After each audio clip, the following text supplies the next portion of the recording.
Didi, welcome to Growing Pains. I am so excited to chat with you today. Thank you for having me. I appreciate it. So, you have a 3-month-old little boy at home and a business that's happening and moving in the background. And I just want to say, I really appreciate you spending time with me here today, talking on the podcast about your experience and all the things because you've got a lot going on behind the scenes. Sure. And I'd love if you just gave a second to all the listeners who don't know you yet, but are going to after this show. Tell us a little bit about your business and the family that you have at home. So I just had my son. He's 3 months old. We are just now returning from maternity leave, acclimating. My in-laws flew in. We're looking for a nanny. So all that's happening.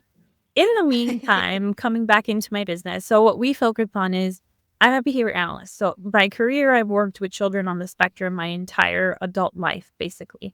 So what my business really focuses on is people that want to start their own autism therapy service, parents of people on the spectrum that want to start their own Yeah. services.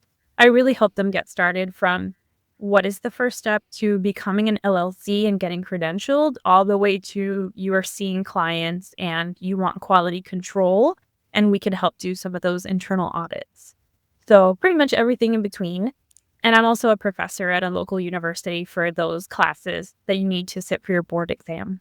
That is so amazing. What encouraged you to get into supporting families, with kids that are on the spectrum?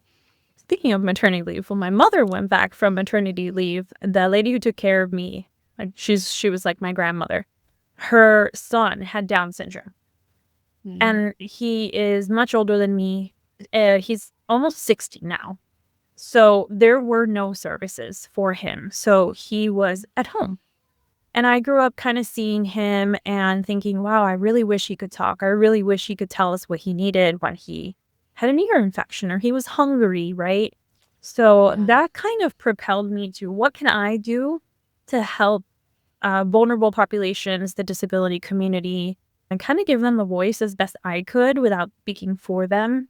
And that's how I kind of got into that field. And again, I think my first job, I was 18, right? It's been my entire adult life. It's very rare. Like my dad grew up in our hometown and worked in the union at the plant in our hometown. And then he became union president and then he moved into HR and then he was director in HR. But he worked for that company and in that line of work for 30 plus years. And it's so rare that when you like really find a calling and your gifting that you just stay right in that path. There are so many people who switch and do applicable things. And so it's so clear, like based on your level of experience and the amount of time that you've dedicated, that you're just very, very committed to what you're doing. Absolutely. If I could do anything to help the community, like I said, I saw someone who could have had better quality of life had there been Mm. services for him. And unfortunately, that just wasn't around. And I'm from Miami. It's a big city with a lot of resources, and still we couldn't have that access. So I feel like for generations to come, I really want things to be better. That's so incredible. What made you start your own business? Like, if you're working, inside probably other practices or, other places where you have Yeah. a 9 to 5 job, what really pushed you to start your own thing? So what pushed me was private equity and venture capital backing in the industry. I was used to working for small to medium-sized businesses where I know the CEO, I work directly for the HR director, and they listen to your opinions as a clinician and make changes Mm. for the good of the clients and the good of the business, right? Because you have to balance the two. But Mhm. then I worked in a space where there were private investors that were not clinicians. And Mm. that led to some practices that I personally and ethically did not align with. A lot of push on billing, billing, billing instead of quality care, client focus. So the clinicians are almost seen as little Mm. cash cows instead of people that were serving a community. So when Mm. I exited that space, and didn't last very long, um, I thought to myself, what can I do for people that are in my situation, right? You are in a situation where you want some type of leadership role, maybe not necessarily just do all the therapy yourself, do all the supervision of the therapist, but you need guidance to not fall into that trap of getting investors. And then obviously they want a return on their investment, and you do that by Mhm. billing. So that was kind of the spark of there's a need in this field. We go to school to learn how to help individuals, but unfortunately, our education does not teach us how to run our own business. Mhm. I was very fortunate to kind of continue my education and go down that route instead of a more clinical route. So I thought, well, if I can help people in my field do right by their clients, why not? Honestly, it's a lot of the reason in my background in operations support, a lot of people came to me because they were like, "Hey, I'm really good at the thing that I do, the thing that I provide my clients, but I have no idea how to run a Exactly. business." And it's so interesting because I think you really do need that healthy balance of both. You need people who are very, very committed to their craft or to their skill set, subject matter, expertise. And you also need to balance it on the other side of being able to make sure that everything stays compliant and that operationally speaking, things are moving forward in a way that feels really good and really aligned with the high quality level of service that you provide. Right. I was very fortunate to have that training when I was kind of developing my skill sets. Mhm. And I remember that I was told if we want to continue staying in business to help people, we need to manage the money. We need to Yeah. manage, make sure we're not hemorrhaging, make sure we're not, wasting resources and applying them where they're actually needed. So Mhm. I was able to kind of find that balance, but I do think that was because I was very fortunate to be in that small to medium sized environment where you can sit at a table and have the conversation. Yeah, I agree with you. The conversations just aren't being had at like the individual level. I mean, so many companies and, even individuals that work for themselves, it's a company of one, two, three people, right? And they don't all have the acumen. And so sometimes when you have those conversations, they fall a little bit flat because there isn't a professional in the room who can kind of help guide the way there. So yeah, I agree with you. I think it's about keeping companies in business because there's a lot of good people trying to do some good things and removing those barriers from them. Honestly, it's incredible that you're doing this for, clinicians and folks who are working with families because that expands your reach, right? Of people that you can support and help because if you were just practicing, Yeah. right? Like you'd be able to help some families, but you wouldn't be able to help everybody. Yeah, that's definitely the goal. Look at getting into underserved areas, rural communities where, there isn't a university structure, like a place to pull therapists from and maybe do some virtual parent coaching. Mhm. Uh, that's kind of the goal. Really serve the areas that need it. Honestly, it's so incredible. I wanna, like, kinda double down on the maternity leave conversation because, of course, you're just coming off of maternity leave, and I wanna ask, like, what was it like kind of family planning, and also finding out that you were expecting when you're running this business and growing and with the I don't know, like, this the ambition and the impacts that you wanna make. How did that feel? It was exciting and it was overwhelming. Obviously, I was extremely overjoyed when we knew we were having our baby boy.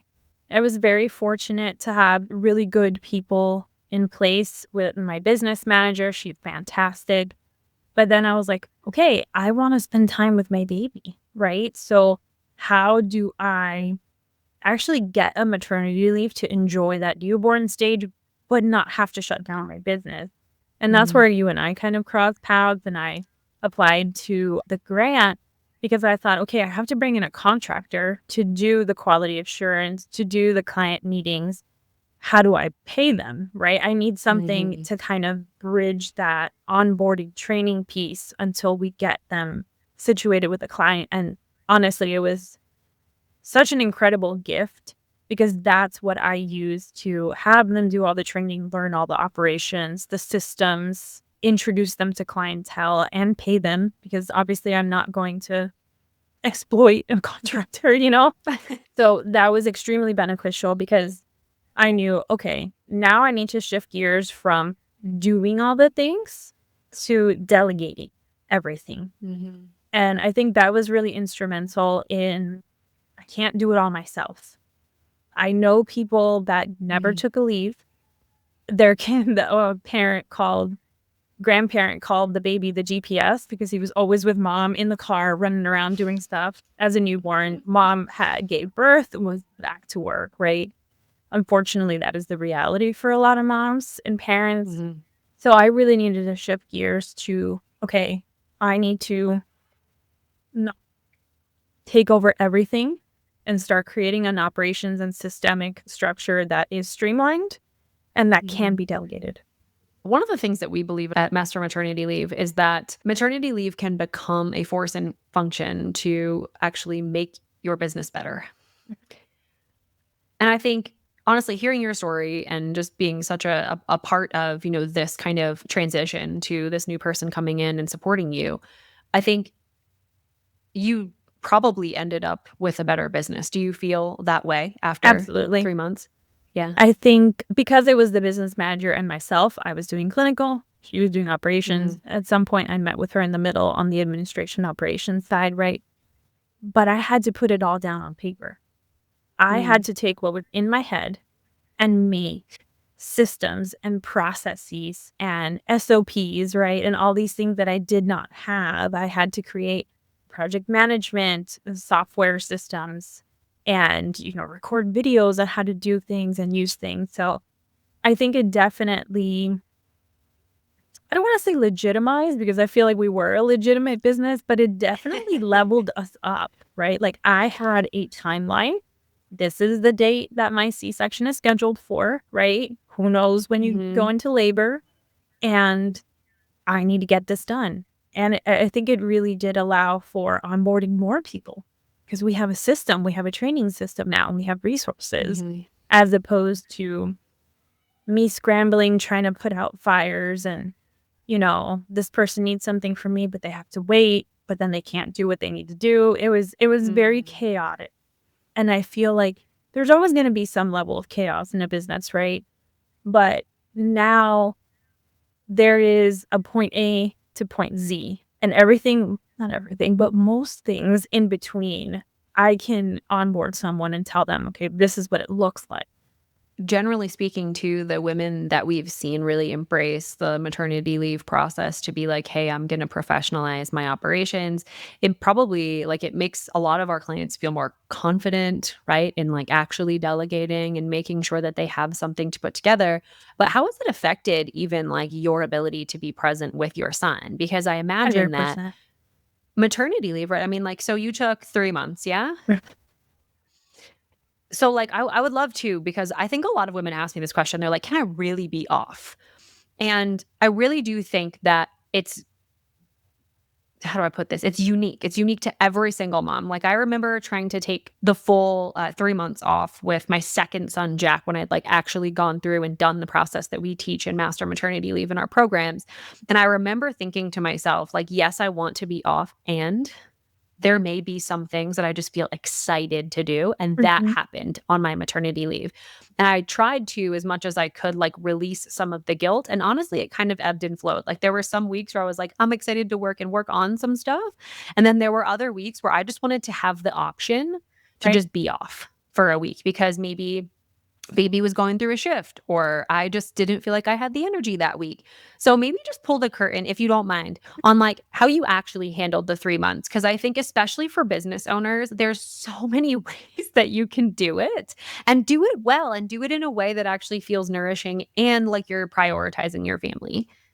Yeah, I mean, you touched on guilt, and that was definitely something that I think a lot of parents struggle with, right? That we feel guilty because we want to be this nurturing caregiver present, but then we also have a business. And that's a hard balance. And I think what worked for me, just the way my brain works, is I kind of used it as not necessarily planning, but vision time. So I was present with my son. I took the 3 months off. I did leave something in place for the staff to say, okay, I want you to take initiative on XYZ thing. Anything that falls in this realm, reach out to me. So things like finances, things like starting a new launch, or specific things that I wanted to be involved in, whether from a vision perspective or just an approval perspective. And I think giving them those guidelines was very, very helpful because they didn't reach out to me for every single little thing. They knew that I trusted them. They knew that they could take initiative and make decisions.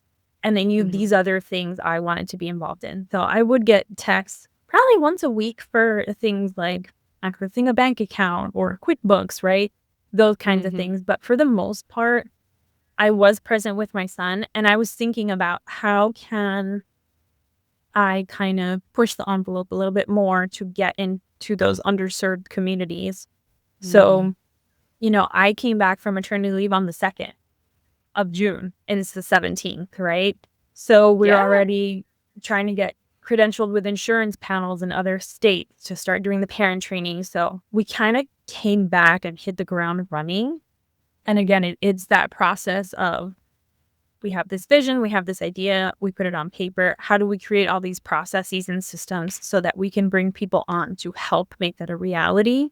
I think going through maternity really taught me you don't have to do everything, right? I don't have to do the ideation, building the systems, the execution. It's not necessary, right? You have to trust the people that you put in place. Same thing with my son. If I want to be able to work, yes, I work at home, but I still have to work. So we're looking for a Yeah. nanny.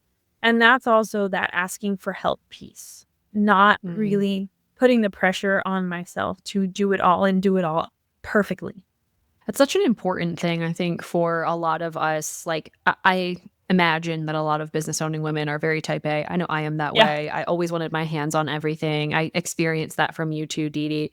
And I think, generally speaking, we do feel like, to a certain degree, that we need to be involved in every single thing, or that we need to even just have the answers to all of the questions, right? Or be able to figure everything out. Otherwise, our ego or our self worth or whatever that looks like gets bruised in the process. So, as our first bond recipient, I'm so excited. This is something that's been on my heart for a really long time. And so when we kind of got everything together at the end of last year to be able to do this and like award these funds, it was honestly something that felt very surreal to me.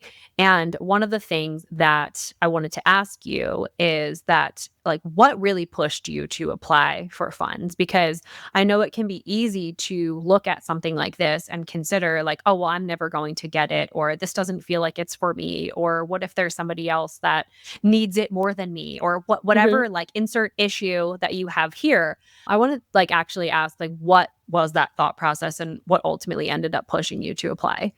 I definitely went through that thought process, right? There are so many people that might need it more than me. And I kind of applied thinking, well, they'll make the decision, right? I Mm, said what I did and all that, and I kind of left it in your hands. I think going through the process of pregnancy, it was an IVF pregnancy, right? So it mm, had been, I don't want to say a struggle, but it was definitely some barriers getting there. So I was so sure that I wanted to enjoy that leave. I was so sure mm, that I wanted to be there and present for my son that I said, okay, I need to do everything in my power to make that happen. And this is something that's in my power. I can ask for help, mm. whether it's financial or bringing on a contractor with that bond, right? With that grant. This is what's in my power to really be present in my leave. So I decided to apply and hope for the best. And thankfully, I received it. Honestly, I want to just encourage too, like, anyone who's listening who, I mean, it doesn't even necessarily need to be like our bond fund, but I think in general, just being able to ask for support, even if you don't know yet what that looks like. Mhm. We were talking before we pressed record, Didi, and something that's very important to me as it relates to like the fund's existence is that there's only 13 states in the United States that provide any sort of paid family leave program coverage for business owners. And on top of that, a lot of private insurance actually requires that you have like an employee or 3 employees, some of them, that are working full time in order to be insured with short-term disability or paid family leave, private insurance. And so the funding piece is a big time gap for a lot of families, and especially for families who have businesses that are actually really difficult to separate from. Like, you have a huge one-on-one component to what you do. a lot of the people that work with us in our programs, in our bond coaching program, they all, two therapists, a tutor program, like works one-on-one with kids. And the fact of the matter is that they don't have any way to supplement that income Right. without going back to work, like you were saying.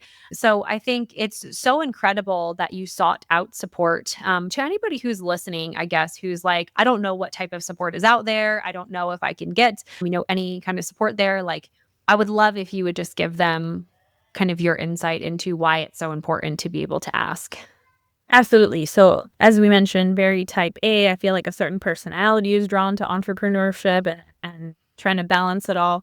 And I was very much that person. And going through IVF really humbled me, right? Because physically I was exhausted, financially, it was very taxing.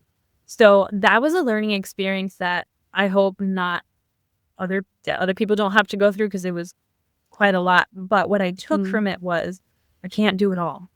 If I'm feeling sick, if I'm feeling tired, I'm not showing up as my best self, whether that is for my son, for my business, cleaning the house, for my dog, right? mm, If you are trying to do everything at 100%, at some point you're going to burn out. And people think about mhm, that only in the business realm, but it applies to your personal life as well.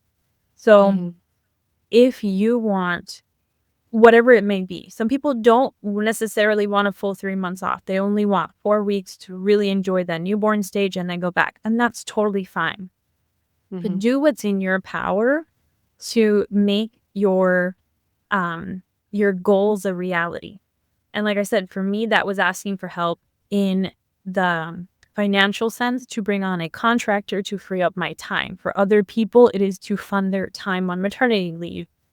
I mhm, mean, the way that you use it, the way that you ask for help varies, but I do want to encourage mothers and mothers to be there is a lot of guilt, there's a lot of pressure, and we were talking about that, conflicting information and outside opinions, right? mm. And you have to find what's going to work for you and your family. And I definitely, from a person who is very hard on themselves, who is a perfectionist, it's just not feasible. It's not realistic to do everything all the time at 100%.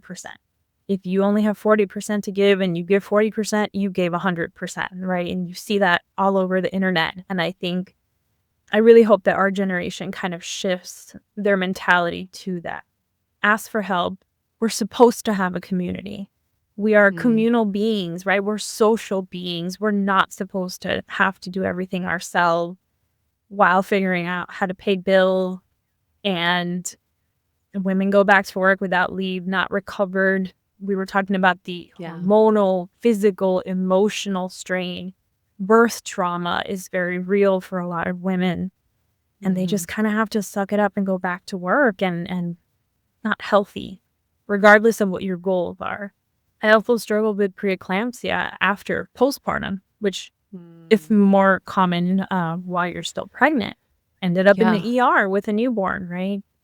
So, had I not essentially put my business in the hands of someone that I felt comfortable managing it, I would have been a disaster, right? Because I would have been with a newborn, a health condition, and trying to run my I wouldn't have done anything well.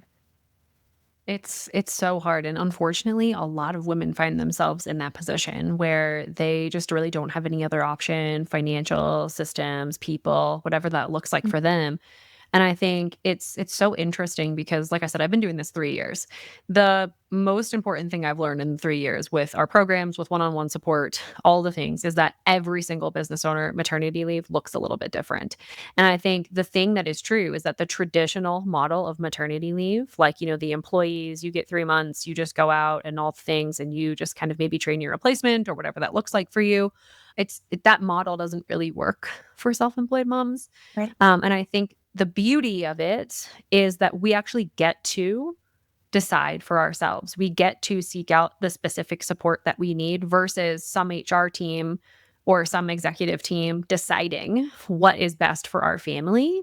So did you feel like you were empowered to like make your own decisions and kind of craft your own leave? And how did you approach that emotionally? Because I know a lot of women, myself included, when I was pregnant with my first son, I was like, wouldn't it be great if I was employed at a company that gave me 3 paid months of maternity leave instead of needing to reinvent the wheel and do all the things? I even questioned whether I picked the right profession.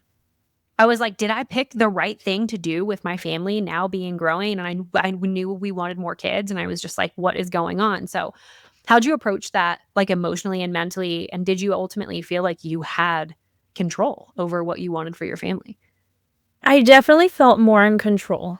The whole point of me specifically starting this entrepreneurial journey was to have a little bit more say in where my time is allocated and all those kinds Mhm. of things. And obviously there's trade-off when you are out on your own. You have to put in the work.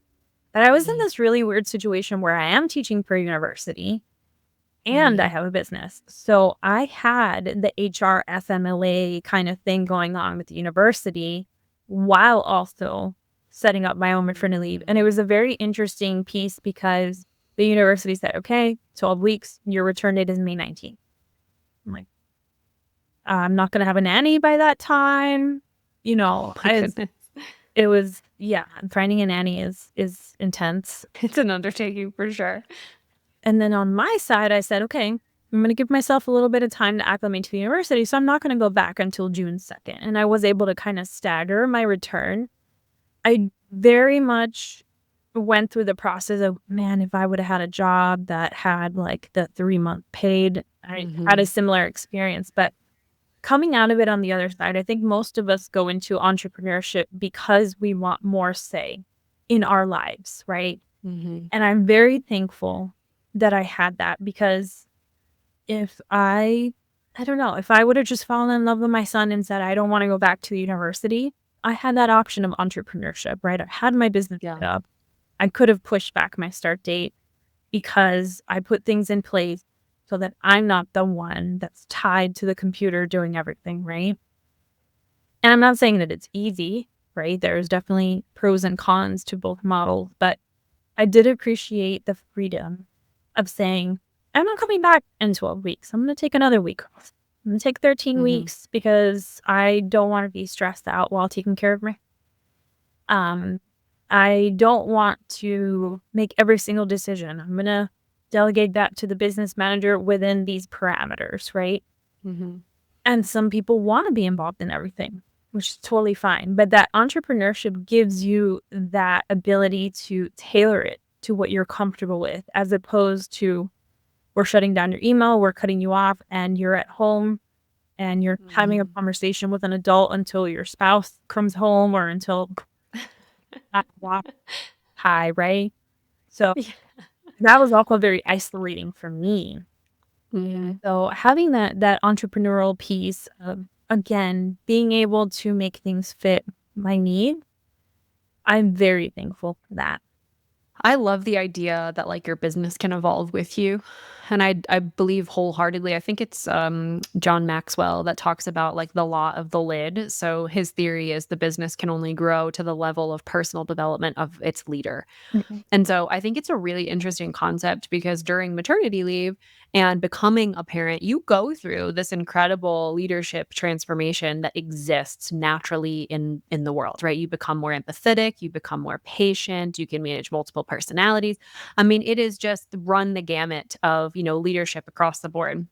And I think the opportunity we have in entrepreneurship is that as we grow, our business can come alongside us and like actually grow together. And I remember when I was taking, both my postpartum experiences, work at times, like my business felt a bit like a sanctuary for me where especially more in my second, maybe not as much in my first because I just had a total blunder of a planning experience, which is why master maternity leave exists. But when I was on my second leave, I remember thinking to myself, like, I can control stuff here. I can be creative here. I feel like myself here. And it really tethered me to who I was as a person and not just as a mother, right? Because there's so many demands on our body, on our time, on our brain and our bandwidth. And there's just so much going on there. So I thought that my business to me was like a little mini life raft that was like kind of trailing this other transformation in my personal life.